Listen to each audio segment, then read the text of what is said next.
On n'a plus besoin de vous, Marc. La sécurité va vous escorter vers la sortie. Bastien Morel n'a pas chuchoté ces mots. Il voulait que toute la salle entende. 15 PDG étaient présents. Chacun d'entre eux avait pris l'avion depuis un pays différent. Tokyo, Munich, Oslo, Singapour, Sao Paulo, nous étions à 20 minutes de signer un accord de 2 milliards d'euros. Les stylos étaient sortis. Les contrats étaient prêts.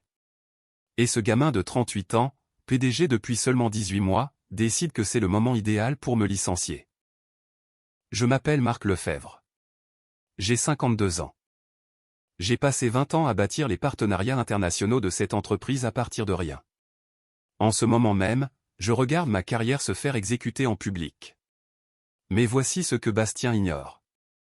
J'ai vu le coup venir il y a 6 mois. Et le piège que j'ai construit, il vient de tomber en plein dedans. Ces paroles m'ont coupé le souffle, je l'admets. Mais je n'ai pas bougé. J'ai croisé le regard de Kenji Sato à l'autre bout de la table, le PDG venu de Tokyo. Il m'a adressé un léger signe de tête. Pas de la sympathie, mais de la reconnaissance. Il savait quelque chose que Bastien ignorait. 20 ans. C'est ce que j'ai donné à Alliance Global Partners. 20 ans de vol de nuit et de chambre d'hôtel où le service d'étage était froid au moment où je pouvais enfin manger. J'ai raté la remise de diplôme de mon fils à l'école polytechnique de Zurich pour un contrat que personne d'autre ne pouvait conclure. Mon fils ne m'a pas parlé pendant 2 ans après ça. Il ne m'appelle toujours pas beaucoup. Ma femme est morte d'un cancer il y a 3 ans. J'étais à Shanghai quand c'est arrivé. Je n'ai pas pu rentrer à temps pour lui dire adieu. Celle-là m'empêche encore de dormir la nuit. Certains prix sont trop élevés, même pour un contrat à 2 milliards. Je n'étais pas juste un coordinateur qui classait des dossiers. Je parlais assez bien le mandarin pour négocier sans interprète. Assez bien l'allemand pour repérer les erreurs qui auraient coûté des millions. Mon travail consistait à construire des ponts entre les cultures, les contrats et la confiance. Vous savez combien de temps il faut pour instaurer ce genre de confiance? Des années. Pas des mois. Pas des connexions sur LinkedIn, mais des années de contrats conclus par une poignée de main dans l'arrière-salle des grandes brasseries parisiennes, des parties de tennis matinales où les vraies négociations se jouaient au dernier set. Des réunions tardives autour d'un vieux cognac où nous réglions des détails dont personne d'autre ne soupçonnait l'existence. Bastien Morel était tout ce que je n'étais pas. Là où j'écoutais, il parlait. Là où je prévoyais les problèmes réels, il prévoyait des séances photos. Le gamin surfait sur des contrats que j'avais conclus bien avant qu'il n'apprenne à épeler le mot mémorandum. Je l'ai entendu une fois dans le couloir, il ne pensait pas que je pouvais l'entendre. Il disait à quelqu'un que l'entreprise avait besoin d'un leadership d'enfant du numérique. C'est un code. Ça veut dire que je suis trop vieux. Ça veut dire que mes 20 ans d'expérience n'ont aucune importance parce que je n'ai pas 50 000 abonnés sur les réseaux sociaux. Voici ce qui m'achève. Bastien n'arrêtait pas d'utiliser ces mots à la mode. Dirigeant prêt pour Instagram. Pensée disruptive. Vous savez ce que la disruption signifie pour des gars comme Bastien. Casser des choses qui fonctionnent déjà. Puis faire semblant d'être surpris quand tout s'effondre. Maintenant, il passait à l'acte ici même, devant 15 des décideurs les plus puissants du business mondial. Il ne s'agissait pas seulement de me licencier. Il s'agissait d'humiliation, de montrer à tout le monde que la vieille garde était finie. Je ne me suis pas levé tout de suite. Mes yeux se sont posés sur ma chaise en bout de table. Le porte-documents en cuir de Bastien y était déjà installé, ouvert sur ses notes. Il préparait cela depuis des semaines, peut-être des mois. La chaleur sur mon visage n'était pas de l'embarras. C'était de la colère. Une colère lente. Le genre qui vient quand on réalise que quelqu'un a transformé votre propre événement en arme contre vous. Je me suis levé lentement. Tous les regards de la salle étaient fixés sur moi. L'air semblait différent, plus froid. Laissez-moi revenir en arrière pour vous dire comment j'en suis arrivé là. Il y a 20 ans, j'étais un jeune associé avec un diplôme d'ingénieur et la tête pleine de théories sur le commerce international que je n'avais jamais testé. J'avais 32 ans. La plupart des gens pensaient que j'étais fou de quitter un emploi d'ingénieur stable pour courir après des contrats dans des pays dont je parlais à peine la langue. Je passais mes nuits à apprendre des langues, mes matinées en conférences téléphoniques avec des fuseaux horaires que je ne pouvais suivre qu'avec 3 horloges au mur. À la 3e année, je pouvais passer du français au mandarin puis à l'allemand dans une seule conversation. Je repérais les petits détails, ceux qui évitaient au contrat de tomber à l'eau. J'ai bâti ma réputation sur les dossiers difficiles, les impossibles. Il y a eu 7 négociations à Shanghai, 23 heures d'affilée.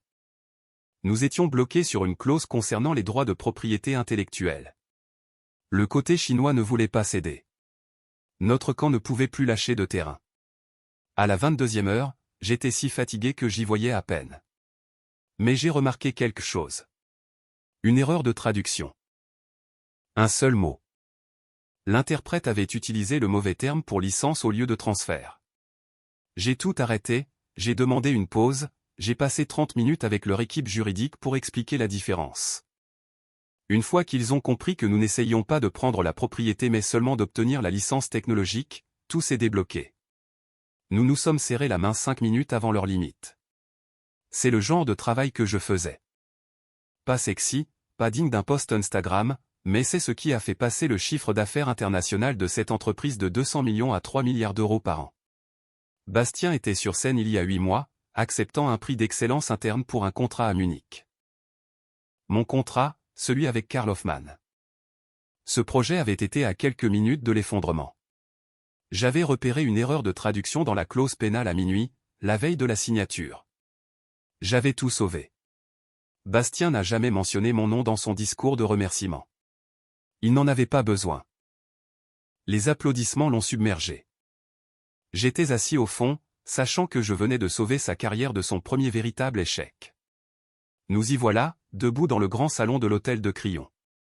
Bastien pensait qu'il venait de tout me prendre. Il n'avait aucune idée de ce qu'il venait de faire. J'ai ramassé ma mallette. Le cuir était usé par 20 ans de terminaux internationaux. À l'intérieur se trouvait un petit boîtier en titane, pas plus grand qu'une clé de voiture, avec une sécurité de niveau militaire. Bastien pensait que me licencier serait simple, propre, définitif.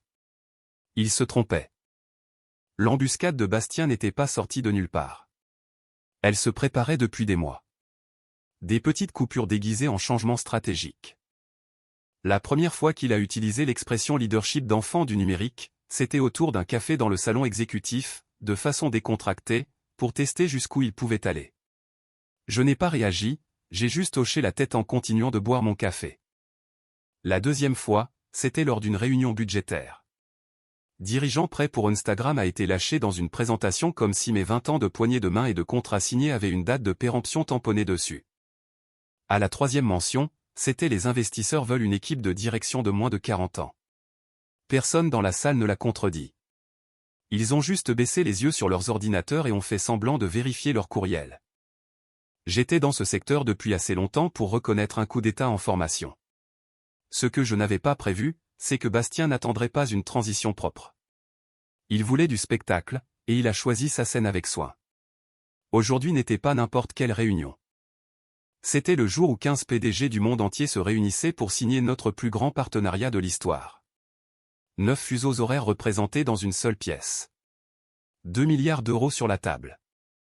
Il savait que les caméras seraient dans le couloir, les assistants en attente, les enjeux au sommet. Il ne voulait pas que je sois remplacé discrètement par un mail groupé le lundi matin. Il voulait que mon éviction fasse partie de son grand moment, de son couronnement. 20 minutes avant le début de la réunion, mon téléphone a vibré. Camille, l'une des rares assistantes en qui j'avais vraiment confiance. Son message était court. Il l'a emmenée. Elle attend dans le couloir. Je savais qui était-elle. Chloé Vallet, la soi-disant recrue stratégique que Bastien préparait pour prendre ma place. 32 ans, diplômée de l'INSEAD, excellente en présentation PowerPoint, mais incapable de négocier la sortie d'un parking. J'ai fixé ce message pendant un long moment. La colère est venue vite, mais je ne l'ai pas montrée. Après 20 ans, on apprend à garder ses cartes cachées. J'ai ajusté ma veste, revu le plan de table une dernière fois, et j'ai continué comme si de rien n'était. Une deuxième notification a éclairé mon écran. Celle-ci ne m'était pas destinée. Un courriel interne sur lequel Bastien m'avait mis en copie par erreur il y a 3 semaines. Je l'avais sauvegardé. Objet, capture photo pour renouveau du leadership, événement de l'hôtel. Le corps du mail détaillé où le photographe devait se placer. Le meilleur angle pour capturer le plan large du nouveau dirigeant remplaçant l'ancien. Moi étant l'ancien. Il voulait que mon éviction soit documentée, emballée, diffusée comme preuve de son leadership visionnaire. À ce moment-là, je vais être honnête, j'ai ressenti quelque chose de proche de l'impuissance. Il n'y avait rien que je puisse faire pour l'empêcher d'entrer dans cette pièce et de mettre en scène son petit jeu de pouvoir. Mais sous cette impuissance, il y avait quelque chose de plus froid, une certitude. Il marchait droit dans un piège dont il ne soupçonnait même pas l'existence. Laissez-moi vous parler de la clause diplomatique. C'est parti d'une idée 6 mois plus tôt, au moment où Bastien a gagné ce prix pour mon contrat à Munich. J'étais assis dans mon bureau tard le soir, examinant les contrats préliminaires de ce partenariat à 2 milliards d'euros. Et j'ai pensé à toutes les fois où j'avais vu des accords s'effondrer à cause de changements soudains de direction. Une poignée de main ne signifie rien si la personne qui l'a donnée disparaît le lendemain. La confiance s'évapore. Tout s'écroule. J'ai donc rédigé une clause. Simple, neutre, professionnelle. Si le responsable principal de la liaison nommé dans cet accord est remplacé ou retiré à n'importe quel moment avant la signature finale, tous les protocoles d'accord sont automatiquement nuls.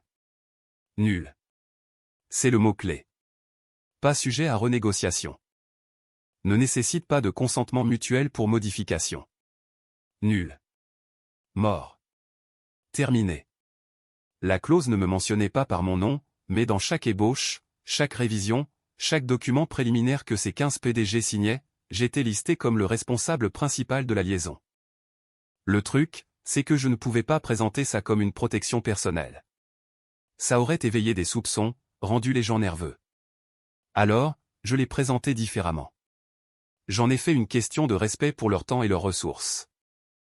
J'ai utilisé tous les outils que j'avais bâtis en 20 ans. Quand j'ai parlé à Kenji Sato, j'ai utilisé un japonais doux et respectueux pour lui expliquer comment cela protégeait l'investissement de son entreprise. Avec Karl Hoffmann, j'ai utilisé un allemand précis et direct, en mettant l'accent sur l'aspect atténuation des risques. Avec la délégation de Pékin, j'ai parlé de la continuité des relations. Vous investissez des mois de travail, ai-je dit à chacun d'eux. Vous méritez de savoir que la personne en qui vous avez confiance sera là jusqu'à ce que l'encre soit sèche. Un par un, ils ont accepté. Certains y voyaient une protection contre le chaos organisationnel. D'autres aimaient le levier discret que cela leur donnait. Quelques-uns ont parfaitement compris ce que je faisais et ont approuvé quand même. Et Bastien, lui, a signé les ébauches de contrats sans y jeter un deuxième coup d'œil. Trop occupé par les maquettes de marque et les communiqués de presse sur notre nouvelle direction audacieuse. La clause était enterrée au paragraphe 9 sous les obligations mutuelles. Bastien ne lisait jamais plus que le résumé opérationnel. Je me souviens quand Kenji est resté après un appel vidéo. Sa voix s'est faite basse. Marc-San, s'il essaie de vous écarter, nous quitterons la table. Nous tous. Pas de drame, juste un fait. C'est le genre de loyauté que vous ne pouvez pas acheter avec des posts LinkedIn ou des stories Instagram. Vous la gagnez au fil des ans, sur des contrats où vous avez protégé leurs intérêts comme s'ils étaient les vôtres. La clause diplomatique n'était que le premier verrou. Le second était plus petit, plus personnel. Tout ce qui se trouvait sur cette table semblait final, des pages épaisses remplies de clauses, des signatures déjà en place de chaque PDG, mais ce n'était que des ébauches, juridiquement contraignantes en apparence seulement. Les versions réellement exécutoires nécessitaient une dernière chose, ma signature numérique cryptée. Sans elle, ces documents n'étaient que du papier coûteux. Cette signature n'était stockée sur aucun serveur de l'entreprise. Jamais. Elle résidait sur un jeton de sécurité physique, celui dans ma mallette. Le boîtier en titane dont j'ai parlé plus tôt, je le transportais partout. Zurich, Tokyo, Singapour, Shanghai, même aujourd'hui. Le système était mon idée. C'est venu il y a 3 ans après une frayeur. Un concurrent avait failli glisser une fausse approbation pendant que j'étais en transit entre Munich et Singapour. Cela nous aurait coûté 400 millions d'euros si notre équipe juridique ne l'avait pas remarqué à la dernière seconde. Après cela, je suis allé voir notre avocate, Maître Claire Fontaine. Une femme brillante. Nous avons conçu ensemble un processus de signature sécurisé. Une fois mon jeton authentifié et mon code saisi, la signature horodaterait le contrat final. Inattaquable, vérifiable, légal. Si quelqu'un essayait d'accéder au fichier sans autorisation, le système le signalerait immédiatement. Des alertes seraient envoyées à mon avocat personnel et à un cabinet externe que nous conservions sous contrat. Le meilleur dans tout ça, c'est que le système avait été approuvé et mis en œuvre il y a 3 ans, bien avant l'arrivée de Bastien. Il en avait hérité, ne l'avait jamais remis en question, et ne connaissait probablement même pas les détails. Je sentais le poids de ce jeton dans ma mallette alors que Bastien se pavanait dans le grand salon. Il pensait que me licencier devant 15 PDG m'avait dépouillé de tout levier, de toute influence. Mais l'influence ne disparaît pas quand vous quittez la pièce. Pas la vraie influence. Elle suit la chaîne de la confiance. Et je détenais toujours le dernier maillon. Au moment où je me suis éloigné de ma chaise, quelque chose a changé. Je n'ai pas parlé, je n'ai pas protesté, j'ai juste rangé ma chaise avec le même soin que j'avais mis à préparer la salle quelques heures plus tôt. Ce silence signifiait quelque chose. Si vous avez fréquenté assez de conseils d'administration, vous savez que ce silence veut dire que les choses vont déraper. Autour de la table, les stylos qui planaient au-dessus des contrats se sont lentement abaissés. Les pages qui avaient été étalées ont été rassemblées, empilées proprement. J'ai vu des regards se croiser. Des coups d'œil rapides, des calculs en temps réel. Bastien n'a rien remarqué. Ou peut-être a-t-il cru que c'était de la déférence. Du respect pour son autorité. Il s'est installé à ma place, a commencé à feuilleter les dossiers comme un homme qui avait déjà gagné. Procédons, a-t-il dit, essayant de paraître confiant, tentant de capturer l'élan que j'avais construit sur 6 mois de négociations minutieuses. Mais l'élan est fragile. Il vit dans la confiance. Et la confiance dans cette salle venait de sortir avec moi. Bastien a passé les premières minutes à réciter des banalités, des termes standards sur les objectifs de partenariat et les projections de revenus, des choses que n'importe qui pouvait lire sur une page. Puis Eric Larsen a pris la parole, le PDG d'Oslo. Il s'est adossé à sa chaise. Sa voix était calme, directe. « Monsieur Morel, pourriez-vous clarifier la portée et l'application de la clause 17 ?» La question est restée suspendue dans l'air. La clause 17 n'était pas juste un numéro. C'était la clé de voûte, l'élément qui équilibrait la répartition des risques entre 12 juridictions différentes. Je l'avais écrite, négociée, défendue à travers 14 révisions et 2 fois plus de conférences téléphoniques. Bastien n'avait jamais été présent lors de ces discussions. Je l'ai vu se figer juste une seconde. Ses yeux ont parcouru la page, scannant, cherchant quelque chose qui lui donnerait une réponse. Eh bien, a-t-il commencé. La clause 17 traite de la portée de Karl Hoffmann l'a coupé. Le PDG de Munich. Son accent allemand rendait chaque mot tranchant. Précis. Sans marque, qui s'assure que nos conditions sont respectées. Ce n'était pas une question qui attendait une réponse. C'était une accusation. Autour de la table, des mouvements subtils ont commencé. Michel Dubois de Montréal a fermé son dossier en cuir avec un claquement sec. Raphaël Costa de Sao Paulo a rebouché son stylo, le posant précisément au centre de son bloc-notes. Eric n'a pas lâché Bastien du regard. Du coin de la salle, 2 interprètes ont discrètement ramassé leurs casques et leurs carnets. Ils se sont dirigés vers la porte sans un mot. Un des assistants juridiques les a suivis. Le son de cette porte qui se fermait a été plus fort qu'il n'aurait dû l'être. La voix de Bastien a commencé à vaciller. Ses phrases sont devenues plus creuses. Il tournait les pages trop vite, la vitesse essayant de masquer le fait qu'il n'avait aucune idée de ce dont il parlait. Le silence dans la pièce n'était plus vide. Il était plein de calculs, plein de conclusions tacites, plein de la certitude que cette réunion ne se dirigeait plus vers des signatures. Elle se dirigeait vers la sortie.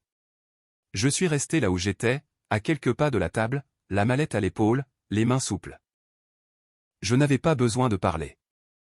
Dans des salles comme celle-ci, le silence dit tout. Puis c'est arrivé. La chose que Bastien aurait dû voir venir, mais qu'il n'a pas vue.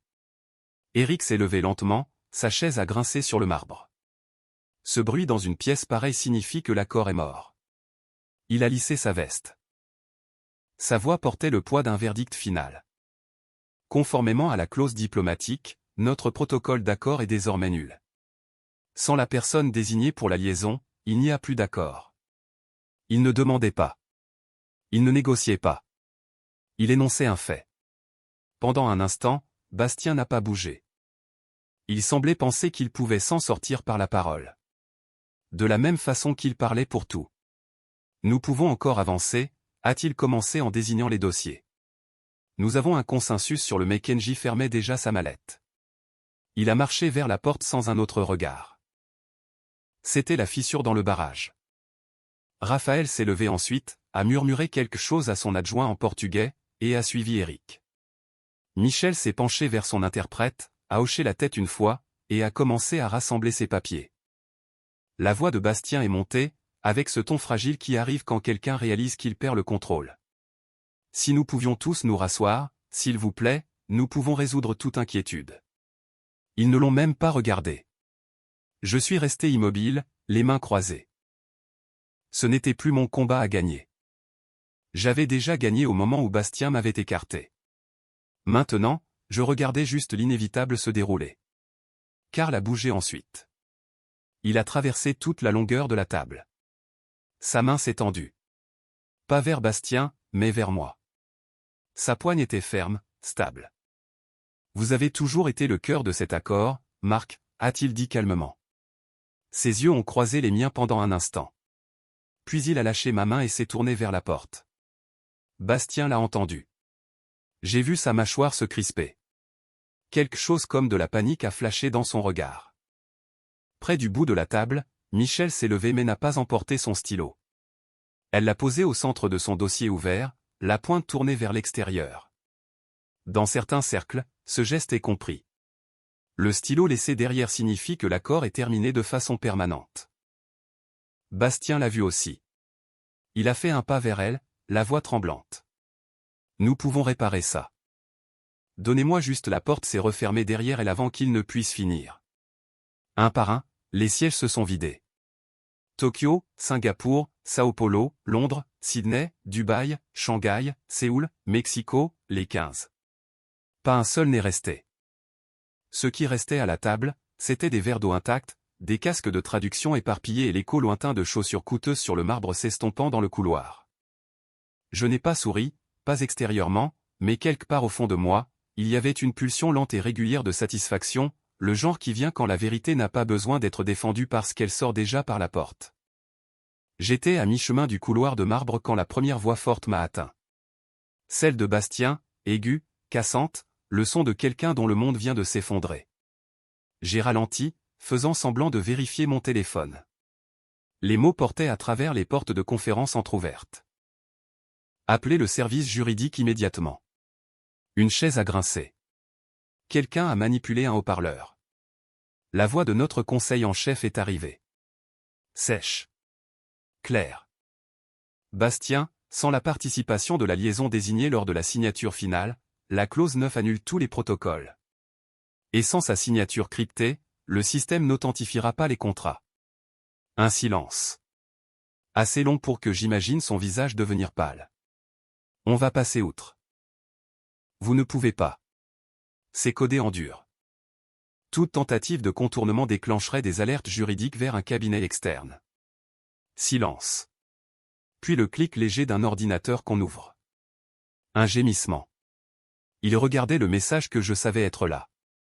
Signature finale manquante. Contrat invalide. Une notification par mail a retenti. Urgente.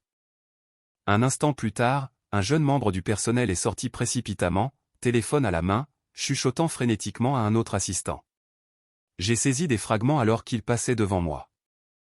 Message d'Oslo envoyé au conseil d'administration, ils disent qu'ils ne travaillent pas avec l'instabilité. Parfait.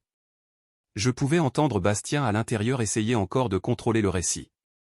Rédiger un communiqué. Stabilité du marché. Leadership fort. Personne ne prononce le mot nul. Personne ne parle de retrait. Sa voix continuait de monter comme si le volume pouvait réécrire la réalité, mais la réalité allait plus vite que lui. Les portes de l'ascenseur ont glissé. Le son a été complètement coupé. Je me suis alors permis de sourire. Un petit sourire, privé. Je n'avais pas besoin de voir la panique pour savoir exactement à quoi elle ressemblait. Dehors, l'air froid était différent, plus vif. J'ai descendu lentement les marches de granit, chaque pas plus léger que le précédent. À la moitié de la place, mon téléphone a vibré. Kenji Sato. Je me suis écarté, laissant la foule de piétons passer. Marc 100, je crois que vous avez déjà entendu le résultat à l'intérieur. C'est le cas. Bien. Nous aimerions que vous serviez de conseiller direct pour la prochaine phase de ce projet, pas en tant qu'employé de votre entreprise. En tant qu'expert indépendant, avec pleine autorité sur les négociations et le budget correspondant. Indépendant, pleine autorité. Ces mots signifiaient tout. C'est généreux, ai-je dit. C'est mérité. Sans vous, il n'y a pas de base pour la confiance. Nous voulons cette base. Nous avons parlé pendant quelques minutes encore, esquissant ce qui allait devenir mon nouveau rôle. La rémunération était plus élevée que tout ce que j'avais gagné sous Bastien. L'autonomie était absolue. Quand l'appel a pris fin, mon téléphone a vibré à nouveau. Un texte de Karl. Si vous êtes disponible, nous aimerions vous recruter pour diriger notre part de l'entreprise. Même condition, seulement si vous êtes aux commandes. 2 offres en moins de 10 minutes. Une troisième notification est apparue. Numéro inconnu. Nous sommes prêts à signer dès que Marc Lefebvre sera confirmé comme négociateur principal. C'était un investisseur institutionnel majeur qui hésitait depuis des mois. Je suis resté là, le bruit de la ville s'estompant autour de moi. En l'espace d'une seule matinée, Bastien avait perdu la confiance de toute la salle de réunion mondiale alors qu'on m'en remettait les clés. J'ai marché vers un café tranquille à quelques rues de là. Cela semblait être l'endroit idéal pour commencer à rédiger mes propres conditions. Après 20 ans à construire des ponts pour que quelqu'un d'autre les traverse, je décidais enfin de leur destination. 3 mois plus tard, je suis assis dans mon nouveau bureau, une suite d'angle, 45e étage, bureau en acajou. C'est vraiment le mien, pas un actif de l'entreprise. La vue donne sur le port où mon premier navire de conteneurs a accosté en 2005. La boucle est bouclée. Je ne suis plus un conseiller. J'ai fondé mon propre cabinet, Lefebvre et Associés. Une boutique de conseil spécialisée dans les partenariats internationaux. 3 des PDG de ce jour-là sont des partenaires fondateurs avec moi. Kenji, Karl et Arjun de Singapour. L'accord que nous avons conclu la semaine dernière s'élève à 2,8 milliards d'euros. 16 PDG, plus important que ce que Bastien a perdu. Le cercle que j'ai dessiné est plus grand que celui dont il a essayé de m'effacer. On frappe à ma porte. Karl entre avec cette même confiance mesurée. Mais maintenant, il y a autre chose. Un partenariat. Un pied d'égalité. Marc, les documents sont finalisés. Nous avons tous signé.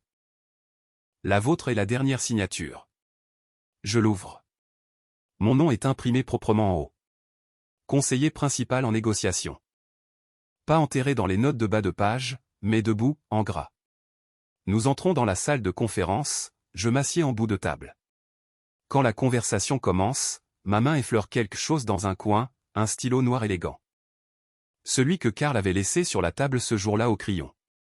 Le symbole silencieux que l'accord était terminé sans moi. J'ai pensé que vous devriez l'avoir, dit Karl. Il appartient à la personne qui a gardé l'accord honnête. Je tourne le stylo dans ma main. Son poids n'est pas physique. C'est 20 ans. 20 ans de vol et de sacrifices et de victoires silencieuses qui appartenaient à quelqu'un d'autre. Jusqu'à maintenant. Quand vient le moment de signer, la pièce devient silencieuse. Pas de caméra, pas d'applaudissements, juste le bruit du stylo sur le papier. Je rebouche le stylo, je le pose sur la table devant moi. La victoire ne consiste pas à prouver que Bastien avait tort. Il s'agit de prouver que j'avais raison depuis le début. Oh, et pour Bastien, j'ai entendu dire qu'il s'est fait licencier 6 semaines après le désastre de l'hôtel. Le conseil d'administration n'a pas pu ignorer le fait qu'il avait torpillé un contrat de 2 milliards devant 15 témoins. Aux dernières nouvelles, il travaille pour un cabinet de taille moyenne à Lyon. Il rapporte à un vice-président de 55 ans qui n'en a rien à faire du nombre d'abonnés sur les réseaux sociaux. Parfois, la vieille garde gagne à la fin. Cette histoire montre magnifiquement que dans le monde des affaires, la technologie et les nouvelles tendances ne remplaceront jamais la profondeur de l'expérience humaine et la solidité des relations construites sur le long terme. Le personnage de Marc Lefebvre incarne cette résilience et cette intelligence émotionnelle qui font défaut aux dirigeants trop pressés de briller. Le piège qu'il a tendu n'est pas une vengeance mesquine, mais une leçon de réalisme juridique et relationnel. Il est fascinant de voir comment le silence et la patience peuvent devenir les outils les plus puissants face à l'arrogance. En adaptant ce récit au contexte français, on ressent d'autant plus le poids des traditions et de l'élégance dans la négociation, où chaque geste, comme celui du stylo posé sur la table, porte une signification lourde de conséquences. C'est une belle revanche pour tous ceux qui se sont sentis mis au placard au profit de profils plus jeunes mais moins qualifiés. Et vous, avez-vous déjà vécu une situation